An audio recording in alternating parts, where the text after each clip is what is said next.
Geek Therapy Radio.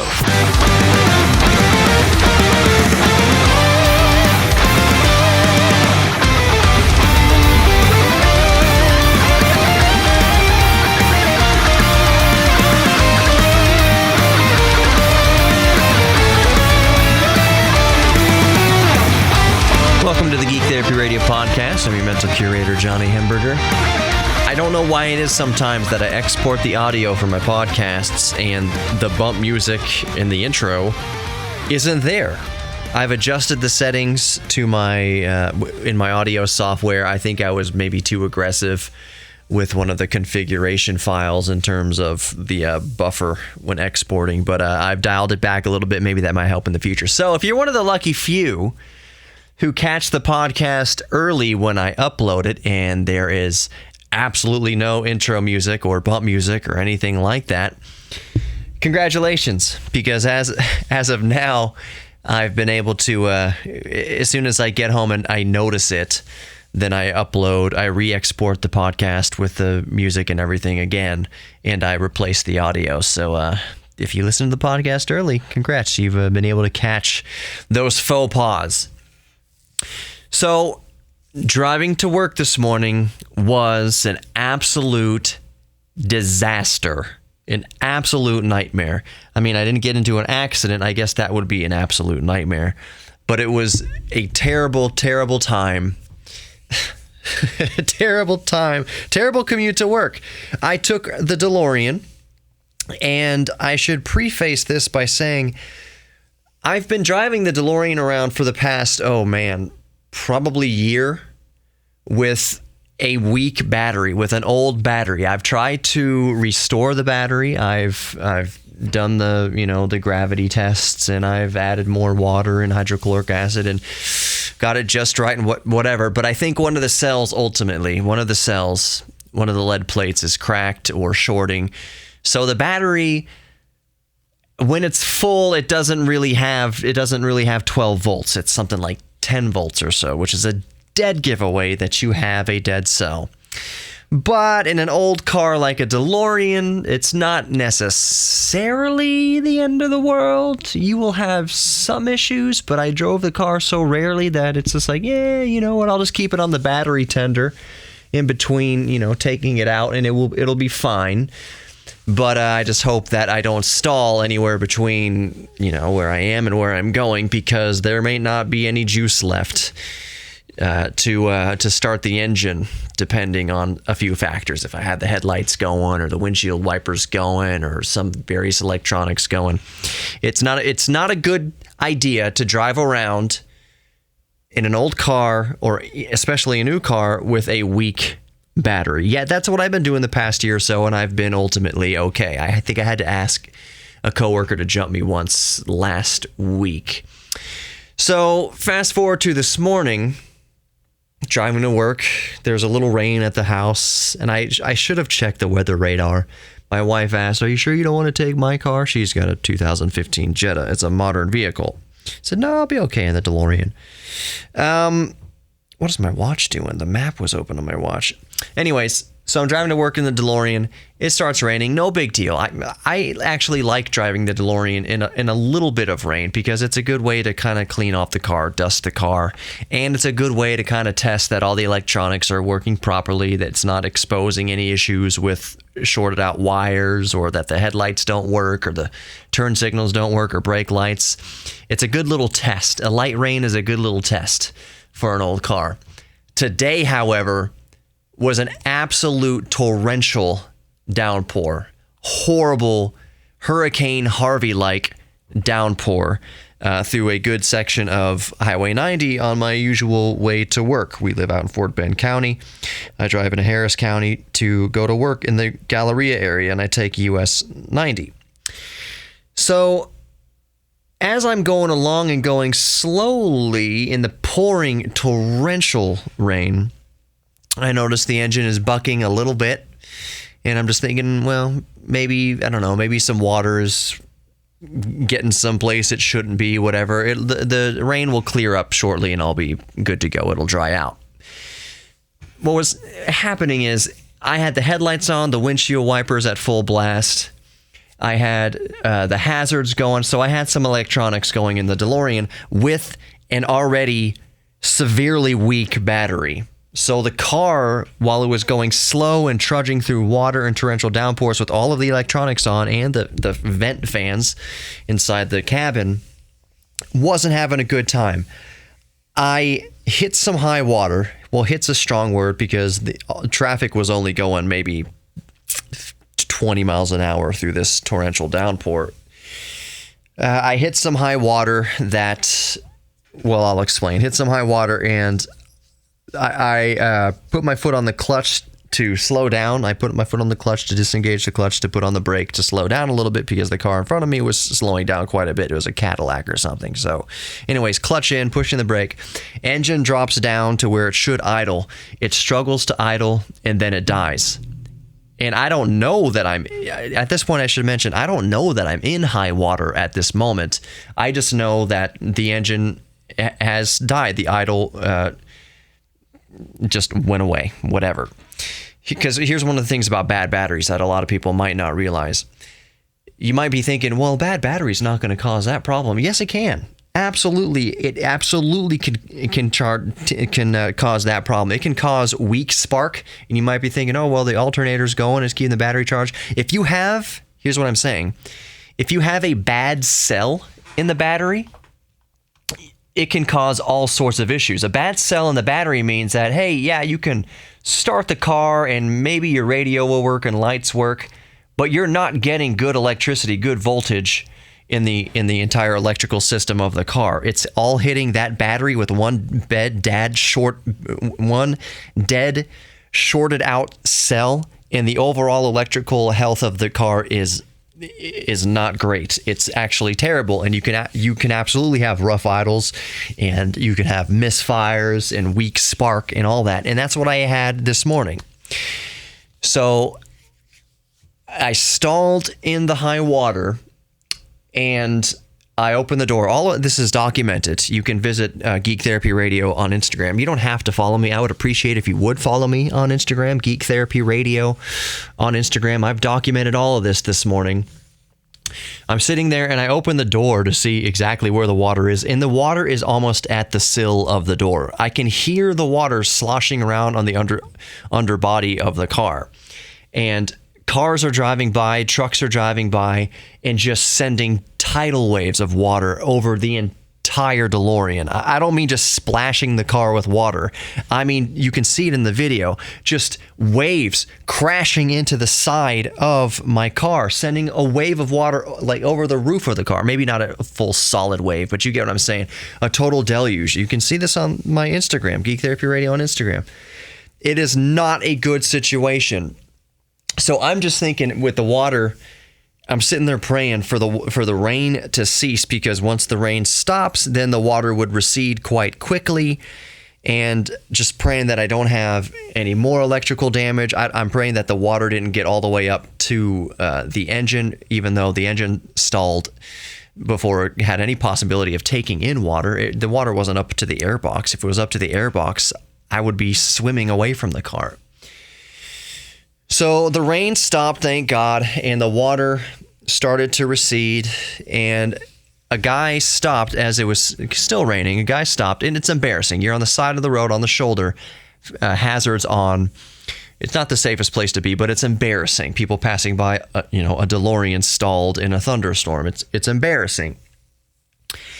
So a guy stopped with a truck, Hispanic guy, nice Hispanic guy, and was seeing if he could help. And I told him, yeah, if you just pull right behind me, I have jumper cables. All I need is a jump. I was thinking, all I need is a jump.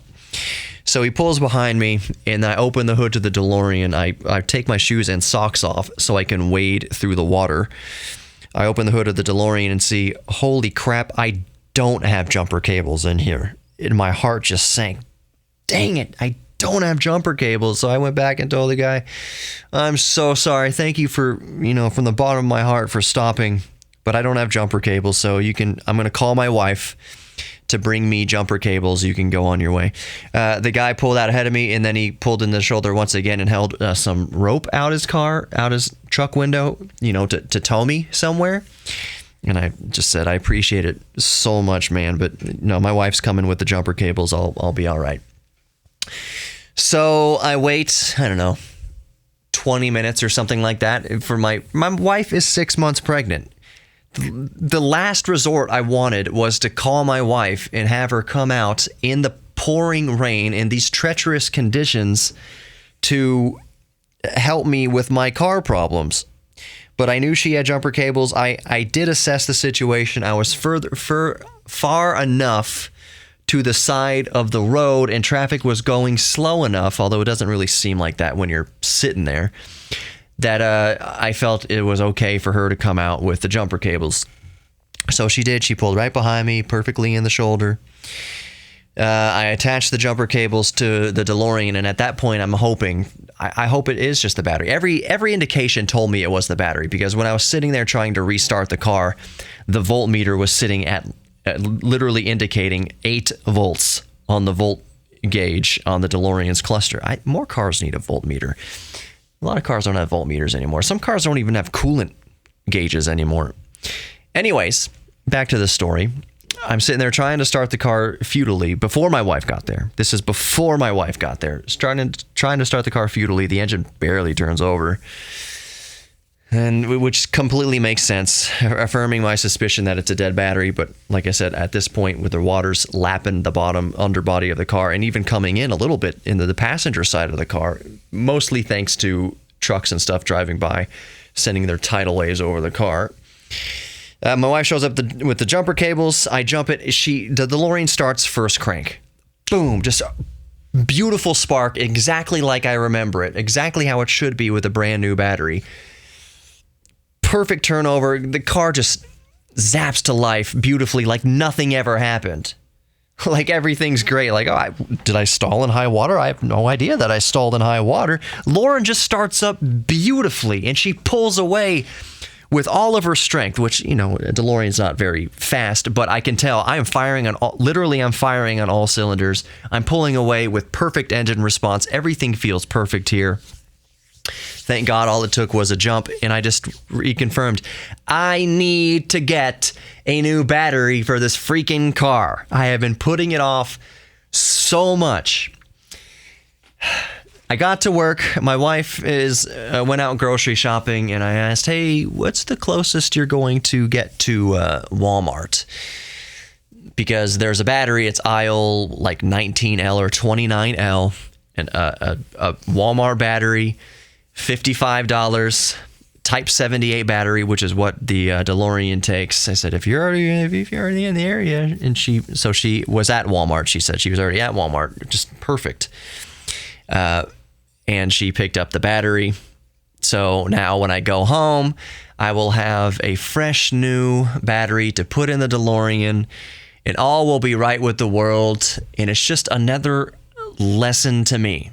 It's another lesson for me that I can't, when it's something like a battery, even in an old car that you may not drive around too much, keep it in good shape. I mean, I did keep the battery in good shape for as long as I could. That battery had been in there for 5 or 6 years, and I kept it in as good a shape as possible.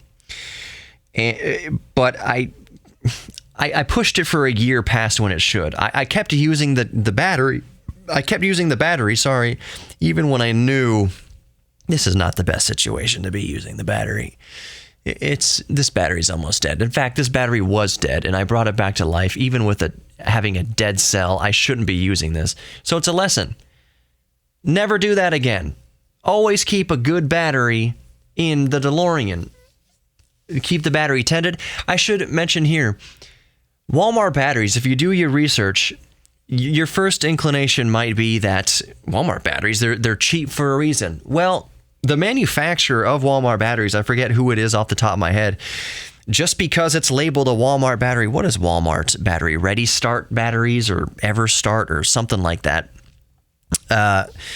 Just because you get it at Walmart, just because it's cheap, that doesn't really matter. It matters. The manufacturer of the battery will slap whatever different label going to whatever different store that it's going to. So the same exact battery can have whatever company label on it, but it's the same battery. It comes from the same factory with the exact same components. And the components in Walmart batteries, this sounds like an ad for Walmart, but I'm just telling any car people out there who need new batteries, Walmart batteries, if you take care of them, especially any battery, it's the same.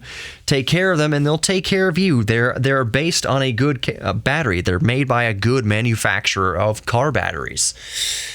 So, at AutoZone or at O'Reilly or whatever, a Type 78 battery in this case, which is what the Delorean takes. It's not a special battery. Many cars take a Type 78 battery. At the O'Reilly, for example, it'll be $109 plus a core charge if you don't bring in the battery. In Texas, at least, I'm not sure if it's a national thing, but in Texas, the core charge for a Type 78 battery is like $22. So at O'Reilly, it's $109 before the core charge. At Walmart, it was $55 before the core charge. My wife had to pay the core charge, so I have to bring my old battery back to Walmart, and they'll give me, $22 back or whatever it is. But they're good batteries, and they cost literally half the price, and they come from the exact same manufacturers. You can say a battery is a battery, but that's not entirely the case. But Walmart batteries are made by a known good car manufacturer. If you ask a lot of car guys who know, it depends on how much they baby their cars, but a ton of car people will say, man, I put a $50 Walmart battery in my car 5 years ago. It's been perfectly fine. It lasted me exactly as long as a $200 battery did. It's kind of like the secret among car enthusiasts that just put a Walmart battery in it. Take care of the battery. Take care of the battery like you would take care of any other battery, and it will last you just as long as any other brand. They're all coming from the same manufacturer. Might as well save $50, which is a lot. It's half price on the battery. Just go to Walmart. So I will put the battery in there, and another reason why I'm putting the battery in there is because I have another rental coming up for the DeLorean. I have the DeLorean. I rent it out sometimes through my classic car insurance, Hagerty, which I love Hagerty. I wish Hagerty would sponsor Geek Therapy Radio. I might reach out to them and cold call and get the ball rolling. It's one of those things. This is going to sound like an ad. It's not an ad. I've had Hagerty privately on the DeLorean for several years, insuring the DeLorean. And the magazine they put out bi-monthly, 6 issues a year or something like that, is an awesome car magazine. Jay Leno writes articles for it. A lot of other famous car enthusiasts write articles for it. They do features on private owners' cars, little old ladies who have their 55 Bel Airs that they've had for 60 years or whatever. Just little editorials and columns about, hey, here's my 1987 Toyota MR2. It was a really cool story they had in there in Hagerty magazine. And you get the magazine for free with the classic car insurance. And I'll just tell you right now, what I pay per year for the DeLorean is about $550 per year to insure the DeLorean. That's classic car insurance, which means it's limited mileage. I have to prove that my car is in a garage to get this good rate. That's what I'm saying. Prove that it's under lock and key in a garage and a roof over its head, and I can't drive it. I haven't checked the policy, but it's something like 5,000 miles a year, something like that. And I don't come close to driving the DeLorean 5,000 miles a year, so it's perfect. But it comes with a magazine. One of the coolest stories I read in the magazine, for those of you new to the podcast, depending how long you've listened to the podcast, even for you veteran listeners, you may remember that for a while I had a 2000 or a 2001 Toyota MR2 Spider, the mid-engine runabout Toyota Spider, which I wish they'd bring back. I hope they bring back an MR2, which they might bring it back as an EV. It's not quite the same when it's an EV. But anyways, moving on. The first generation MR2, what is it? Is it SW20? Is that the designation? Don't quote me on that. Or AW88? I forget what it is. Anyways, the first generation of MR2. Toyota MR2. Awesome little car. I would love to have another MR2 one day. If I was rich and had money in a big garage, I would definitely get probably every generation of MR2 again. So a story I read in Haggerty was that this guy had an MR2 in high school, a 1980s MR2, an 87 or an 88 or an 89 Toyota MR2 in high school. He sold it, and 20 years went by, and he was able to track down the person that bought the MR2 from him. The person who bought the MR2 from him 20 years ago still had it and said, yeah, you want to buy it back? I'll sell it back to you. So the guy was able to buy his MR2 back after 20 years. And the thing is, the guy who bought his old MR2 back, he always kicked himself. And the story goes, he kicked himself for 20 years, that he sold the MR2, but it was kind of out of sight, out of mind. He hadn't really thought about it for a while until he started getting his career going, and he had a couple extra, a few extra $1,000 to spend on not a midlife crisis, but he had the means and the space to have an extra car. I can completely sympathize with that. So he was able to track down his MR2, and he said when he was able to buy it back from the guy, there were still wrappers and things that we was able to find under the floorboard, because he went through the car and completely cleaned it up, pulled the carpet out, cleaned it, kind of did a little, driveway restoration on it, and he found little articles that he had dropped in the car back when he was in high school. How cool is that? That is so cool.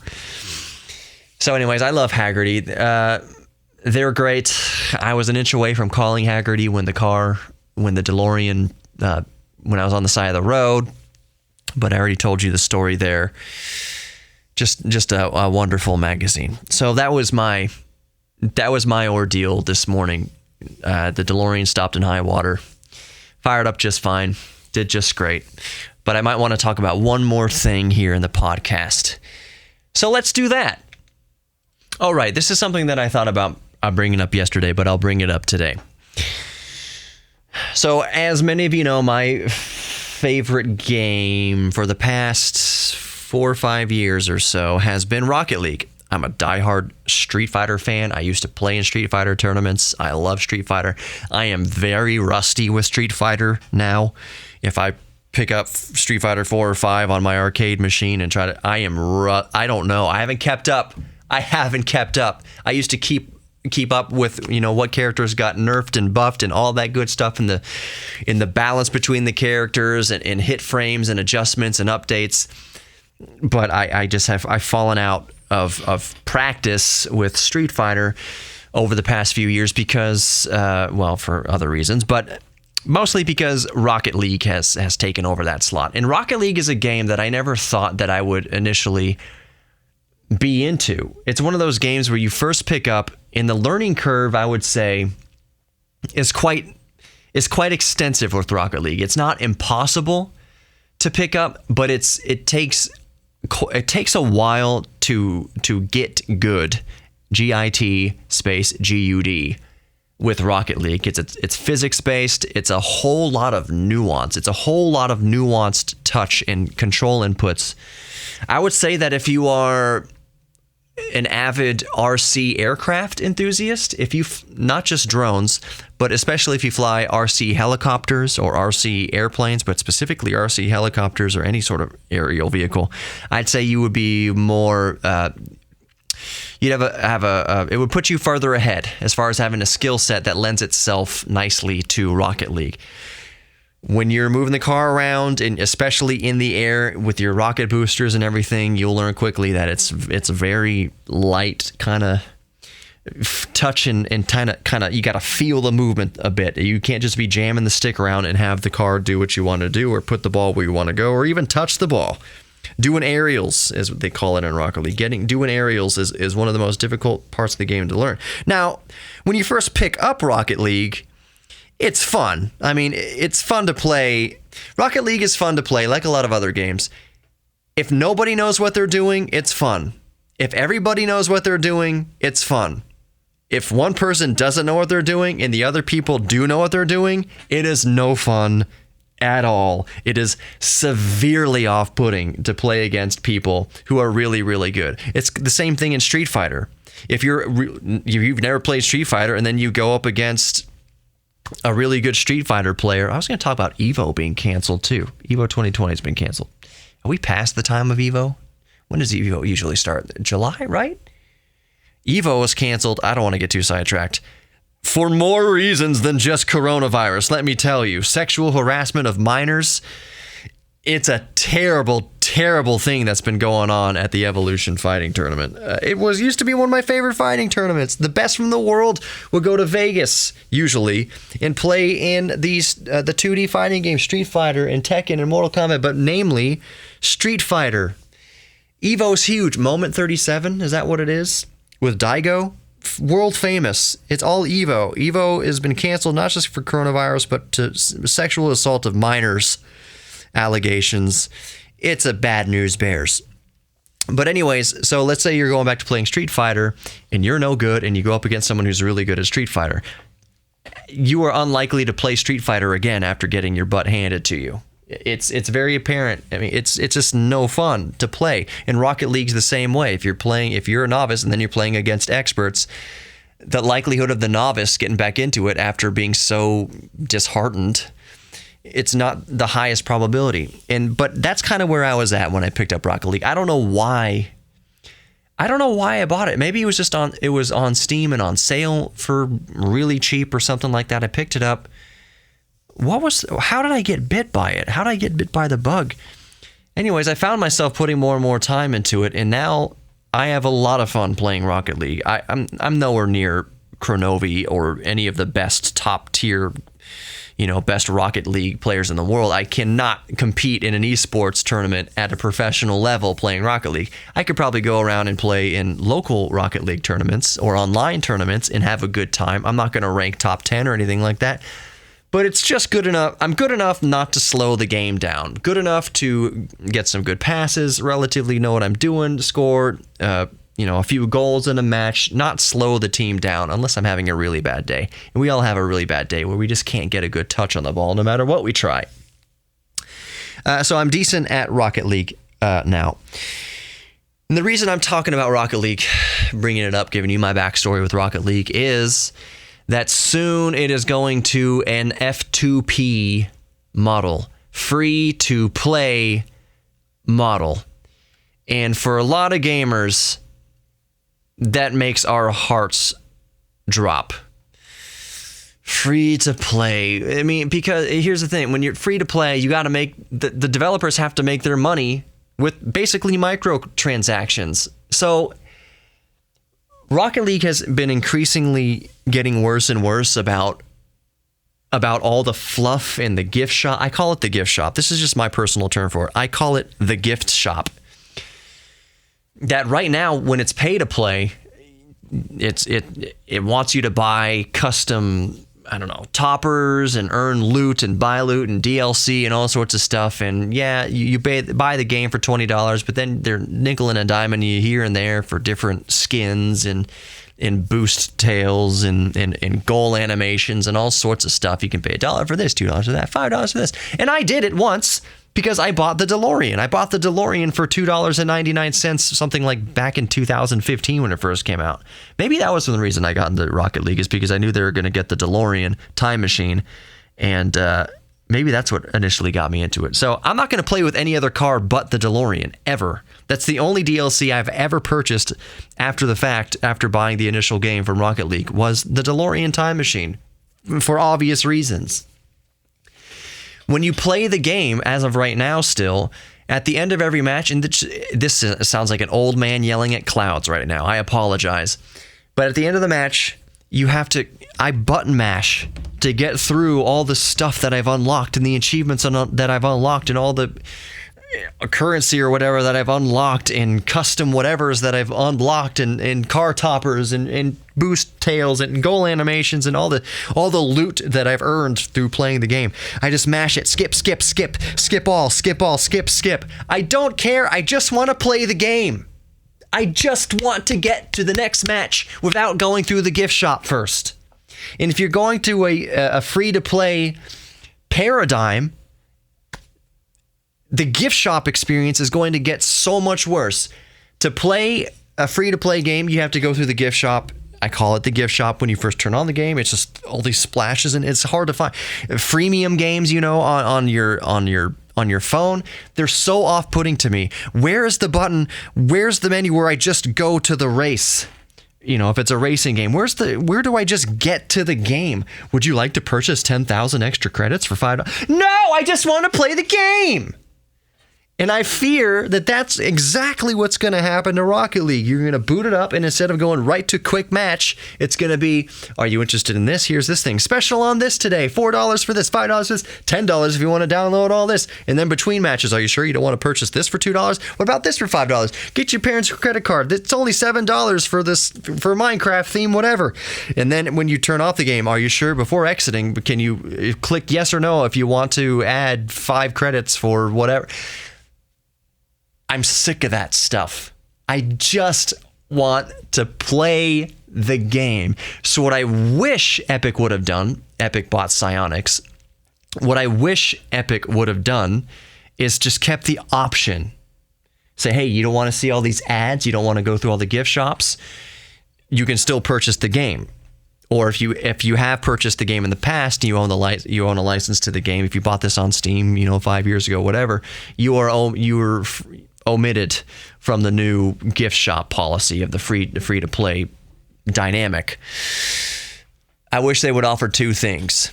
I would even pay, you know what? This is so stupid. It might sound hypocritical of me, but I might pay $10. Like, hey, we're going to free to play, but unless you want to give us $5 or $10 right now to skip all the ads and just keep the game as it is, do that. And I love Rocket League enough. I spent maybe $15 to download it initially. I'll spend another $10 so I don't have to go through the gift shop before, during, and after playing. You might say, well, if it's free to play, then you're still spending money. They're going to get $10. Well, if it's $10 to not see the ads, then I'm all for it. I just want a clean gameplay experience. I just want a clean transition to and from matches. I don't care about all the other stuff. DLC and costumes and skins and upgrades. I don't care. So we'll see. This transition is supposed to be towards the end of July. Let me double check that. That's the only date on here that I'm seeing. Now,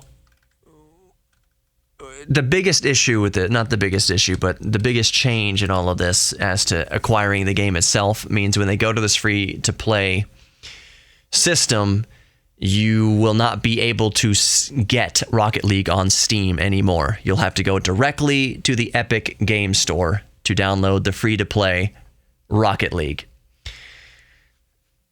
There's another dynamic of this that I'm not looking forward to necessarily. And it happened when Rocket League went to the Nintendo Switch. One of the things that happened when Rocket League went to Nintendo Switch was you started having in cross-platform play. I think on the Switch, what was it? It wasn't just Switch owners. Switch owners could play against other players on Signet. I think they could play against PlayStation players and Xbox players. I'm not sure exactly the dynamic. I don't think at least on launch you could play for the Switch. You could cross-platform with PC because Switch players would be destroyed by PC Rocket League players. But that's what I'm getting at.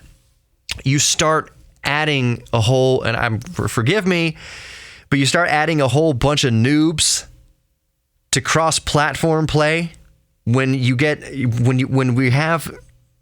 we're about to get a deluge of people who have never played Rocket League before now downloading it because it's free. So that means the servers and Psyonix servers have not been the greatest servers in the known universe over the past 5 years. We're going to have a deluge of noobs that through no fault of their own, they're just getting good at the game. It's their first time playing the game. The matches that we're going to see, the matchups that we're going to get, it's no longer going to be a bulk pool of players that are decently matched. And yes, you can configure who you want to be matched up against, but still, that's not a perfect system. I'm ruining the day that I pop on Rocket League on PC or even the Switch now, because the Switch players have got up to speed, so to speak, and they are by and large way better. Playing on Switch against other Nintendo Switch players now is Rocket League's better than it was when Rocket League came to the Switch. But for the first few weeks at bare minimum, the amount of noobs that are going to be flooding the servers with their not just crappy playing skills, because I'm not blaming them. They haven't played it. They haven't built up experience with the game yet. But they're going to be clogging the servers. The AFKs alone, the away from keyboards, the amount of cars that are just going to be sitting there on kickoff, not moving, because it's a 12-year-old, 13-year-old kid who mom just told him to go take a bath, or he's screaming at his mom or his dad to get off, stop playing video games, or he got up to go eat dinner and didn't log out or whatever. And yes, they kick AFKs. If your car doesn't move for a certain amount of time, they kick an AFK. It's replaced with a bot, at least temporarily. But it's still, I am not looking forward to the next few weeks or few months of Rocket League play, because it's going to get bad. For veteran players, it's going to get bad, but I'll say this. There's going to be some growing pains. It's going to take a little bit of adjustment, but overall, I think, depending on how Epic plays all of this and how it all kind of, shake the tree, see what falls out, see how everything settles, see how the cookie crumbles, all the metaphors. I think, though, that making the game more accessible by more people who maybe don't even have $20 to spend on Rocket League, I think we're going to get, in the end, a bigger pool of good players. Ultimately, at least that's what I hope. So we'll see how it all shakes out. Am I going to stop playing Rocket League? Probably not. It's just kind of I'm not feeling too pleased about where it's headed. So the last, at least where it's headed over the next few months, it should even out. We'll see. There might be a huge backlash and they go back to pay to play architecture. I don't know. The last thing I want to mention is the ASUS ROG 3 phone. As Ars Technica puts it very aptly, what does it say? The title is, "The ASUS ROG 3 is the ultimate Android gaming phone that nobody asked for." Couldn't agree more. I like ASUS as a company. I've owned many ASUS products. By and large, I've had a great experience with ASUS products. I am not going to go off the rails for the next 30 minutes on another rant about how much I dislike the entire idea of gaming smartphones. To bullet point it, the major bullet point I have with why I hate gaming smartphones is the word gaming is purely hype. That without physical controls, how dare you call it a gaming smartphone? Without physical controls, like a PSP or a mouse and keyboard if you're playing on PC, or even an Xbox controller if you're playing a Bluetooth controller, whatever, it doesn't matter. Unless the device has built-in controls to it, or is meant to be played with physical controls, it's not a gaming smartphone. It is a smartphone for gamers, only in the fact that it has that gamer aesthetic. And yes, and I mean all the LEDs, all the flashy and the cuts, and it looks extreme, whatever. Yes, I will concede right now that a lot of gaming smartphones push the boundaries forward with technology as far as high refresh rate screens, 120 hertz, 144 hertz refresh rate screens, maybe even higher. But all you're doing is playing Fruit Ninja or whatever at 120 hertz. You're still just rubbing your thumbs and fingers on a glass surface. It's not for me. It's the same hardware as you're getting in any other flagship smartphone. You're getting the same Snapdragon processors, it's not Exynos. What's the processor? Snapdragon 865. You know what what the Snapdragon 865 is also in? Every other 2020 flagship. Every single other one. Well, most of them. I mean, A13 Bionic is in Apple's products. But you get what I'm saying. It's just the same exact hardware packaged in a gamer aesthetic with maybe an improvement in display. So the ROG phone here, it shows that it has 144 hertz display, 2340 by 1080, which isn't even, it's a 6.59 inch 2340 by 1080. It's not even a 4K display. But I guess, I mean, it's harder to push 4K at 144 hertz. I understand that. 88 gigabytes of LPDDR5 RAM, 256 gigabytes of UFS 3 storage. So really, really fast storage. Options for 12 and 16, up to 12 and 16 gigabytes of RAM. Huge battery, 6,000 milliamp hour. That's really cool. But, oh gosh. Touch gaming, touch latency. What's the touch latency, as if it makes any difference to me whatsoever? I'm never going to be a hardcore gamer on my smartphone. 270 hertz touch sampling, 270 hertz touch sampling. So almost a little bit double the screen refresh rate.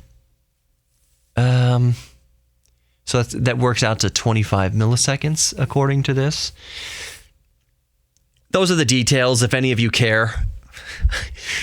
It's almost crazy how butthurt and salty I get when talking about gaming smartphones. And again, I'm not going to spend 20, 30 minutes on this. You've heard my rant. You're going to hear my rant again on gaming smartphones in the future, I'm sure. Oh, man. On that note, I'll wipe up. Yeah, I'll wipe up this poop show with this. One of as far as gaming with your smartphone is concerned, you all know, and a lot of people listening are huge emulator fans. We run emulation on our smartphones. We run RetroArch, we run SNES, 9X, we run PPSSPP, all sorts of stuff on our Android smartphones and jailbroken iPhones. That's great, but it's still, you're at the same place when you're just rubbing virtual buttons on the screen for a Game Boy emulator. Well, what I want to leave you with here, and again, that's not an ad. I'm not getting paid. I am sadly not getting paid for any of this. But what I keep in my pocket at all times is the 8-bit DOE 0. It's the number 8, BITDO 0. There's a new version of it, the 8-bit DOE 02. It fits in that little tiny pocket of your jeans. It's very, very small. I wouldn't recommend it for extended gaming sessions, but let's say you're waiting for your oil to get changed, or you're waiting a few minutes somewhere and you've got your phone, plop it on the table, whip out this 8-bit DOE 02 controller and play a few levels of Mario Brothers or Street Fighter or whatever, Donkey Kong Country, whatever your emulators are. Games you're wanting to emulate. That's the perfect setup for me. You don't even need a flagship smartphone anymore to run emulators decently, but you do need a decent tactile way of controlling those games. And I found that this 8-bit DOE 0 has been perfect for that. It fits in a pocket. It's the size of a I was going to say cigarette lighter. It's the size of my thumb. I'm an adult man. If you're an adult or a teenager, hold out your thumb. It's as big as your thumb. It's as long as your thumb. And you can look it up. 8-bit, I just dropped it. Oh, it's resilient. It still works. I've dropped it many times. 8-bit DOE 0, pair that up with your smartphone, your flagship smartphone, your gaming smartphone, whatever, and it's a wonderful emulation experience. And a lot of Android games especially pair up to controllers now. And it sees that as an X input controller, this 8-bit DOE, so the buttons are mapped in most games automatically. It's a great gaming experience. So much better than rubbing the screen of a quote-unquote gaming smartphone. That wasn't a mic drop. That was a Bluetooth controller drop. I'm going to end it there. Thank you so much for listening to the Geek Therapy Radio podcast today. Please remember that you are loved. You are worthy of giving love. You are worthy of receiving love. And you are worthy of your own self-confidence. Embrace your inner geek. Lean into your inner geek. Lean into your friends and family. The world is going through some times right now, and all we got in the end is each other. So be good to each other. Be good to a stranger. Use your turn signals. Be good to the stranger on the road. Tell him what lane you're wanting to change into. just a little bit of decent common courtesy, a smile, a hello, a wave, whatever. Just be good. Just one act of kindness in your day will go such a long way. Such a long way. So anyways, thanks for listening. Probably some cool vault music playing right now. Take care. Talk to you later.